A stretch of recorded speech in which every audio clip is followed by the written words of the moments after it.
नमस्कार मित्रांनो, आज आपण बनवणार आहोत झटपट चविष्ट आणि घरगुती पद्धतीची पापडीची भाजी. चला तर मग वेळ न घालवता सुरुवात करूया. हे बघा, मी पापडी घेतली आहे. पापडीची अशी सालं सोडायची साईडून, दोन साईडला. आणि आहे ना, बघायचं, चेक करायचं की खराब कीड वगैरे काय असेल ते त्याचं लक्ष द्या. आणि आहे ना, हे बारीक बारीक कापून घ्यायचे चांगलेपणे. तुम्ही असे मोठेही कापू शकतात. बघ, आता मी फोडणी द्यायला घेते. मी ते कढई ठेवली स्लो फ्लेमवरती. तेल घालते यात.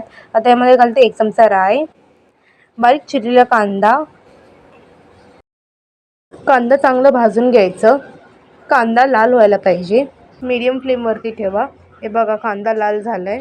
आता यामध्ये 1 चमचा लाल मसाला घालायचा, चिमूटभर हळद घालायची, अर्धा चमचा काश्मीरी लाल मसाला घालायचा आणि हे मसाले चांगले मिक्स करून घ्यायचे. लक्षात ठेव, मसाला घालताना मी स्लो फ्लेमवर ठेवायचा, नाही तर मसाला करपू शकतो.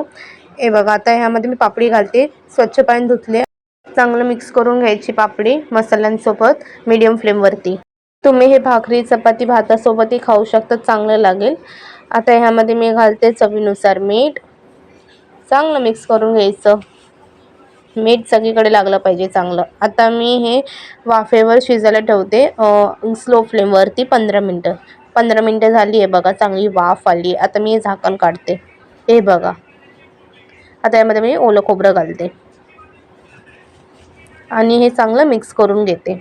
बघा, ह्यामध्ये पाणी घालायची आवश्यक नाही, कारण ह्याच्यामध्ये पहिल्यापासूनच पाणी असतं. हे बघा, पाणी आटलंय चांगलं. हे बघा, आपली भाजी रेडी झाली आहे. तर आता मी तुम्हाला सर्व करून दाखवते. तर अशा प्रकारे आपली पापडीची भाजी रेडी झाली आहे. लाईक, शेअर, सबस्क्राईब करा. इतरांनाही शेअर करा रेसिपी. चला भेटू पुढच्या रेसिपीला. बाय.